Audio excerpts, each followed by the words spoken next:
have a question for Chris. So about the legal path, and I've read somewhere, I don't remember, but it's sort of like the peak of the legal path. So as the rise moving sort of through its growth stages, is there a time where that illegal path peaks and then goes down? And then how does that play in terms of your following crop and whether you can wait? Sure. That's a great question. I seem to be in a seat that wants to just rotate me this way. So, I didn't explain that with that slide, but then later when we looked at Diboa specifically, we peak around the boot stage. And so that is, before a lot of growers are oftentimes killing, depends on the crop. But we can tweak that then a little bit. We'll actually probably have a pretty significant impact on a little bit of the pathic content just by switching varieties for maturity date. So to have a little greener, younger maturity rye when we plant that cash crop into. Now, there is also an innate ability of some to produce more than others that has nothing to do with maturity, but we're going to peak on a lot of those secondary. Any of the secondary metabolites tend to be peaking around that time. So. And so then concern for following crops, or like you're turning a rye, are you worried about it? Well, yeah, I mean that question. What is it? If you break your question, why is it safe for our crops? So there's two lines of thinking on that. The one I favor is that these large-seeded crops that we plant at depth, there's a massive dilution factor as you proceed through the soil. I mean, it's a cubic function as we go down through the soil. And our primary safety mechanism is just the depth of seeding. So that does suggest then that small seeded crops would have a problem, and that's in fact what we see. And so, I've always liked that. Transplants and large seeded crops is where we really get the benefit, and we start to get real concerned about small seeded things. From our experience on that, again, we're mainly in a no-till situation. So when you incorporate green manures, doesn't matter what it is, there is potential for harm to anything that you see immediately in incorporation. In regards to allelopathy in corn and soybeans, our argument is that there's really no allelopathy to those large seed crops. There's really no interference in growth and emergence, seedling germination. Because we see that even with weeds, because large seeded weeds, cereal rye has no impact on as far as emergence. Now it'll limit production growth because it inhibits the soil warming up from that standpoint, because a lot of the large seeded weeds are dependent on sunlight on the soil, making it warm so that they will germinate, because they don't germinate when they're cold. So from that standpoint, we have great inhibition of very small seeded weeds, water hemp and palmer, amaranth, things of that nature. But large seeded weeds and late summer grasses, it's really not effective on, because by that time we've had enough decomposition, the soil is warmed up, and it doesn't interfere with that germination. Because of that, the shading and the soil temperature are more key issues there. So for us, when cereal rye starts to diminish its ability to have allelopathic properties is when it starts to senesce and the canopy opens up and the soil warms. So that's why we like to lay that residue over, shade the ground, and keep it cool. That's going to inhibit the weed growth for us in Midwest and Ohio. Julie, Rob, any more questions? Yes. You said that the greatest barrier to entry was time and labor. Could you and Jay kind of talk a little bit about easy first steps that can maybe ease some of those and other concerns for Midwest or I guess anywhere farmers? Yeah, I think there's kind of two ways to deal with that question of how do farmers find time to get a cover crop established in the fall. So one is that, as I showed with the ag retailers, find somebody else to do it. We found in our survey that it was less than 10% of farmers are using aerial applicators, but I do think that it's easier for them to work with an ag retailer because they already have that relationship. They may not know an aerial applicator, but they all have somebody they're working with for fertilizer and herbicides and so on. So as we get more of those dealers being willing to provide typically broadcast seeding services, that is one solution. The other solution is, it goes back to education. We still have a lot of farmers that don't realize there are ways they can make it fit with their timing. Maybe they need to go early with their seeding. We're seeing more success of seeding cover crops in June. That's not a proven system yet, but on an experimental basis, we're seeing some success with that, especially in the northern half of the Corn Belt. So that's a time when maybe they could have time to do it. Or just helping them realize that with cereal rye, for example, you can drill that pretty late, even in some of our northern states. So a lot of times I'll hear a farmer saying, well, I get done harvesting in mid-October and I just don't have time to get a cover crop. And I'm like, well, you still got 2 or 3 weeks to drill cereal rye. So it's partly an education challenge, but Jay? I would just reiterate those points there. The key challenge that we have in agriculture is the age of most of the farm owners and operators. All right, so if you're a one-man show, it's kind of hard to get 2 things done. Most of us, aren't up there on a religious thing where we can bilocate to do 2 jobs at once. But so that's a key factor. And then the cost issue. A lot of guys are operating close to their margins on making any type of money in their farming operation. So to pay an extra $10 an acre to run a highway applicator or an airplane can be a challenge and stretch the profitability of their operation. So that's some of the challenge that we have here. And mentally, maybe it's not that big, actually, accounting-wise, it's not that big a deal, but mentally they have this issue of spending money for something without knowing the benefit that they can get out of it. If you haven't really drunk the Kool-Aid on the soil health thing, it's kind of hard to pay somebody else to do something you see no value in. So we got a little bit to get over that. But the early seeding does work better in the northern situations there, but there's a lot of chemical applications for conventional farmers that you have to take care of from that standpoint. So education is the key thing there. We have a totally different situation in the South, but I'll tell you, if I have a good county agent that believes in cover crops and the benefits, I know when I've crossed the county line. So I don't minimize the importance of getting those boots on the ground, really understanding the benefits and promoting those to their growers, because a lot of times they can work with somebody and say, all right, well, let's just put, a couple of strips in here. Let's do a test strip, and then they can start to see some of those differences. So they're little baby steps that way, but don't underestimate that resource. And NRCS, your field guys, they spend so much time doing paperwork now, it's really hard to get that. They used to be great, but I'm sorry, it's not, it seems like the organization has moved away from that. But I wish we could get that support again, because it was really important back when I started with this, when we don't want to talk about it. Chris, do you have anything you want to chime in, or? No, I would just, on the educational effort, I really like the way Jay emphasized things that a cover crop wouldn't do, like the large seeded weeds. And I think some of the early education that we've had going on has been by people who drink the Kool-Aid enthusiasts. And it comes across as though cover crops will solve every agricultural problem you have to go to walk your dog. And in the short run, it sounds great. In the long run, it's detrimental. And so we have to be very clear with what we're hoping to accomplish and be truthful about that.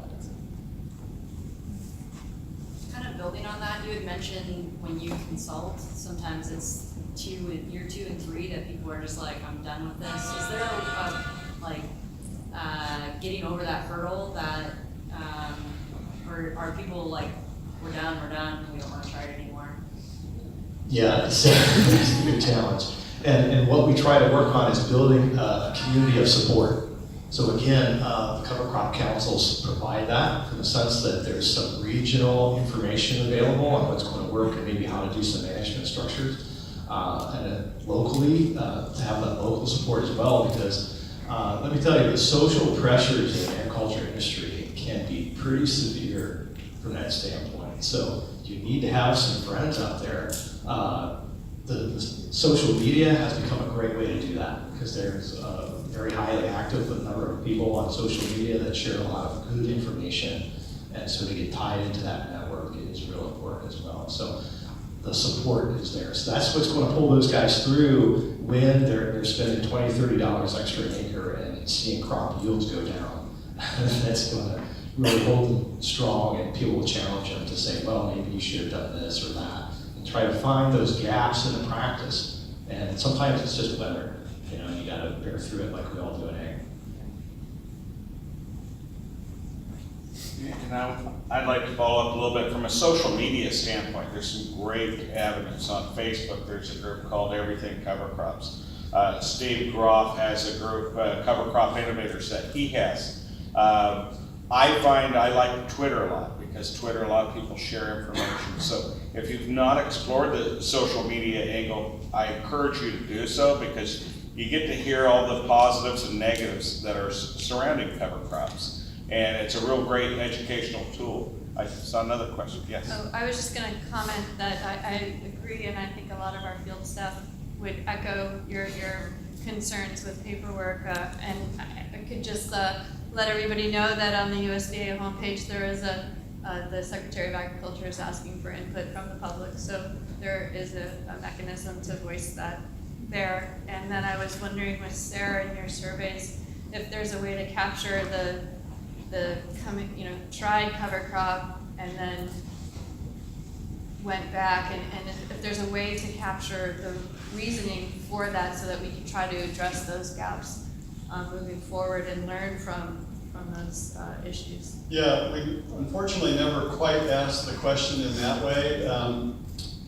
There's things we can pick out from the survey over 5 years that shows that once farmers have stayed with cover crops about 3 years, then they're hooked, and then they stay with it no matter what. But what does clearly happen sometimes in year 1 and 2 is if they, let's say, broadcast it and it doesn't establish, then they say, the heck with this, or maybe they do get it established, but it gets away from them in the spring and they have trouble planting their cash crop. That's another reason that I've seen drive some farmers away from it. So I don't have a good feel for what percentage turn away in a year or two, but I do know that if they stick with it about 3 years, that there's a very high probability they're going to stick with it indefinitely after that. And I would say that I think a lot of that has to do with that education. Chris touched on this. People, we try to make cover crops be the panacea that cures all. And in reality, it's not that simple. There's differences between the species. There's a lot of differences between the varieties within the species. And that's one of the things I've been wanting to drive that message home. Varieties matter. So we can't just say plant cereal, because sometimes you have success and sometimes you don't. We've got to start talking about varieties. I encourage my other seed companies here to start working on breeding varieties. We welcome the competition. We have a question. Yeah, so in terms of partnerships with the public sector and what opportunities are to collaborate, I've heard a lot about education and providing grants for research and all those things, but as someone who works in an NGO, what would you like to see an NGO collaboration or an NGO partnership look like? Well, I think I've worked with a lot of the national NGOs, and I think they've been really valuable for, first and foremost, helping connect these issues to the general public so that they realize that conservation affects all of us. It's not just an issue for farmers or agriculture companies, but that conservation is truly impactful for the food that we all eat and the ecosystem services that impact us all, whether it's our drinking water or other things. But I think those NGOs are also very helpful in leveraging policy at the state and federal level. So I've seen that happen, that some of our national NGO groups have been very effective in either increasing cost share dollars or trying to get rules that are maybe barriers to adoption of cover crops, get those removed. So I do think they play a really important role and are key partners going forward, whether it's a national NGO or a state level group. Things we've worked with Ohio State University Extension and NRCS for a long time. Really enjoyed that participation. To some extent, it can be a challenge. We would look forward to additional assistance in getting more research, some practical applications and things that we're looking at. In our experience with Extension, a lot of the work that they're doing is geared towards funding. And that comes to provide the cost to get students to participate and to have staff maintain things. So if we can have a way where a non-industry person can provide funding where it would be less potentially biased, that's that opportunity that I see a good chance. Because I think there's a lot of, there may be a way to get the actual farmers involved with that, because some of the challenges that the farmers have in doing research is recording the information farmers are good at getting plants or crops planted and harvested, but trying to do some of the other things while it's growing and after the fact, we could use some help with. I'd like to see you guys shake down some companies for a while, and I'll explain. We have some, I mean, in our state, some of the cover crop adoption has been driven by a couple of big buyers like Walmart. They come in and they want to see cover crops as part of their supply chain. They make marketing claims based on that. So if you want to deal with Walmart now, you got to do that. But there's no price premium offered to the growers whatsoever. So I'd like to see a model where NGOs facilitate these marketing claims that companies are making, which I'm not against, but I would like to see a cut of that go to the growers. I mean, right now we have, what do growers get premium-wise from the labeling in the marketplace? We've got conventional, we've got organic, and not a whole heck of a lot else. And so you see a lot of practices like being employed on this farm, and are you getting a price premium for what you're doing for the society at large, for anything you sell? So I think that's the big thing that needs to be corrected that you guys are working on. And Chris, that's a great point. I was just heard a talk a couple weeks ago where the Xerxes Society had managed to bring General Mills and one of their main sustainability people into what they were doing with pollinators, and then that led back to them supporting more on cover crops and soil health to the point where General Mills has now, just in the last year, put like $3 million into donations to groups working on soil health and cover crops. So, great point. And as we talked about Walmart, I know their counterpart over in the UK actually encourages, and so when the farmers they're working at from a produce standpoint. In the United Kingdom, they're actually providing them in some cases with cover crop seed to ensure that those acres are actually being planted. Why they've not adopted it here, I don't know exactly, but those are questions we need to ask. I saw a question over here. Yes, Julie, I do appreciate your comment about the field workers in our CSI as a district conservationist here in Marion County, even though I'll debate that most of the first county is right here. So, but we, as the 258 crops, but we really need the champions from the farmers, promoting that once we get those champions aboard, and the iron's hot right now, that's all you hear at meetings is cover crop. And soil health and water quality is a big issue, being with the fish issues and things like that, and the drinking water. But, I think right now, with the districts, the way they're set, that's all you're hearing at the meetings and is the cover crop issue that we need to get more. So I think the council, as soon as we find those champions to promote it, help promote it here in the field, it's gonna roll pretty good. And y'all have done a good job with a lot of that education and getting it out there. I just know when I started working in conservation tillage, there was a real strong partnership between the NRCS guy and the county agent down in South Georgia, and all of a sudden you had farmers buying in, you had a couple of innovative farmers. They started leading the charge. All of a sudden there was a Conservation Tillage Alliance, and the farmers really pushed that, but they're busy planting and harvesting crops, and it took the NRCS guys and the county agents to keep that rolling. So I miss that partnership, and it's just moved to a different level. Question for y'all to follow up on that. What kind of role do you see the cover crop councils playing in identifying those champions and getting those stories out? Well, we've got a number of farmers that are actually on our board, and we've actually gone out and recruited, folks that we know that are really active, that are those leading the charge, and some of them are your soil health advocates. And farmers do listen to other farmers. We're trying to put some of those experiences on the website. We're trying to put together last fall, not last fall, a year ago, spring, we had a big cover crop field day, and we managed to get 4 farmers bring their planting rigs in and talk about how to plant in heavy residue, because that's a big concern in our area. If cotton is like $700 a bag, for seed, they wanna know they're gonna get a good stand. So we had these guys come in with their planting rigs, and after they talked at the field day, we videoed them talking about how every single one was set up different and why.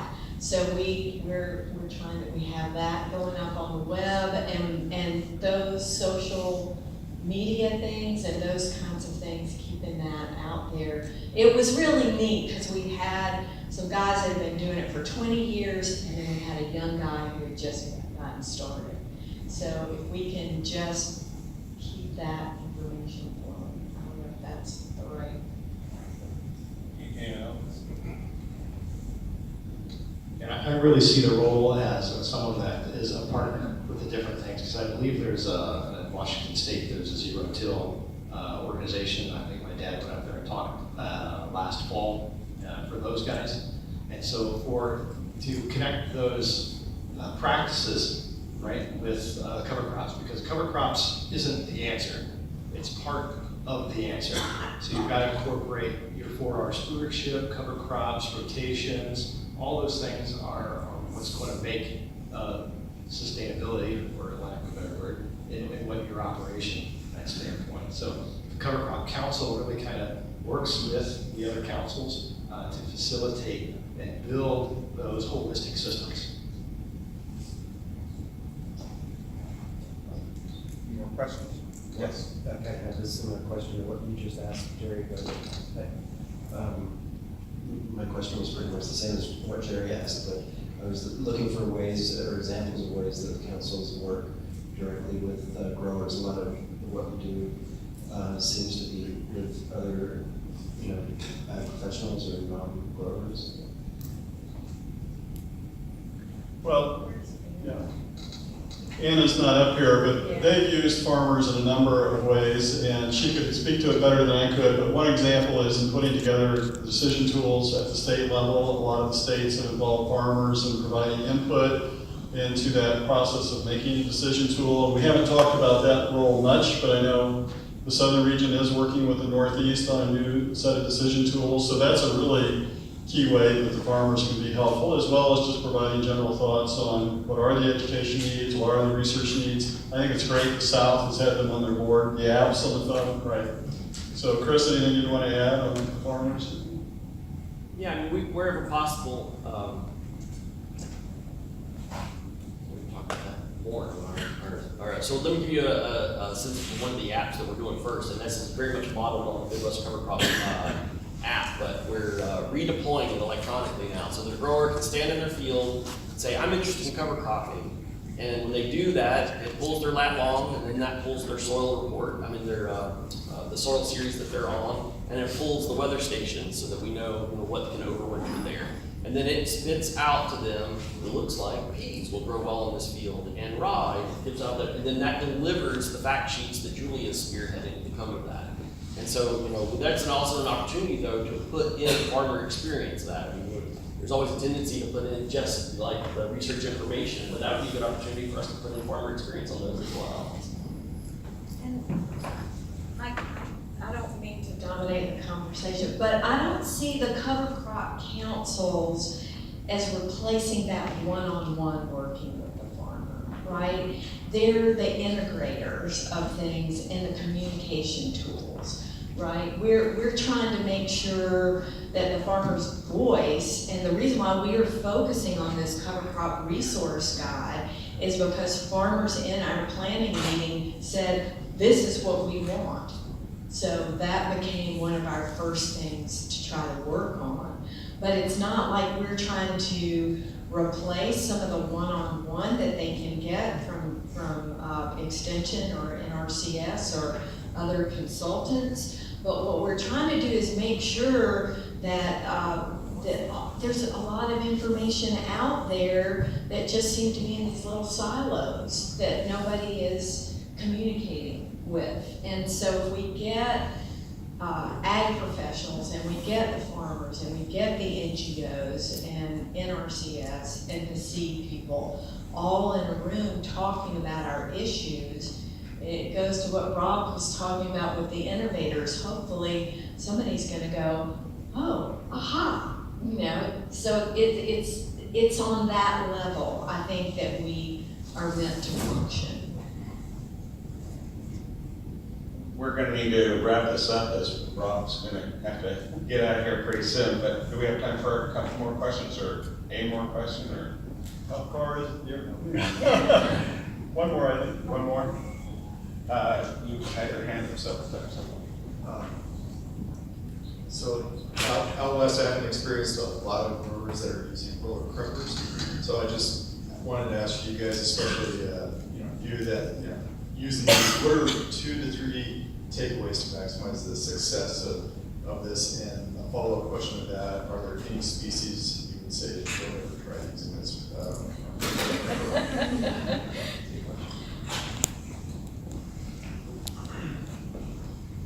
So with the roller crimper, establishment of a cover crop is very important from that standpoint. So and the biomass, which was explained as well. So you need to have very good coverage. So it generally means that you have to plan your previous crop harvest so that it's timely and you can get the cover crop established.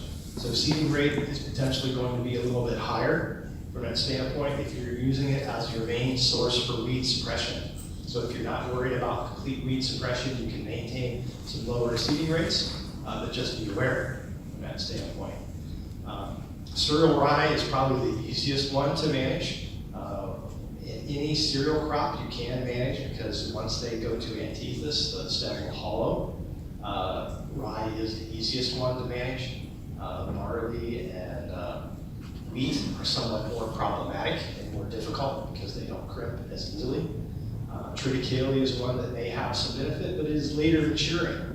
So you have that concern. So it's all about matching up the maturity with your planting date and what's going to work based on your system. From the legume standpoint, we're limited somewhat to those legumes that will do the same thing, where the stem hollows at bloom. So crimson clover is an easy one. Hairy vetch, which is promoted by Rodale in a corn or cotton scenario.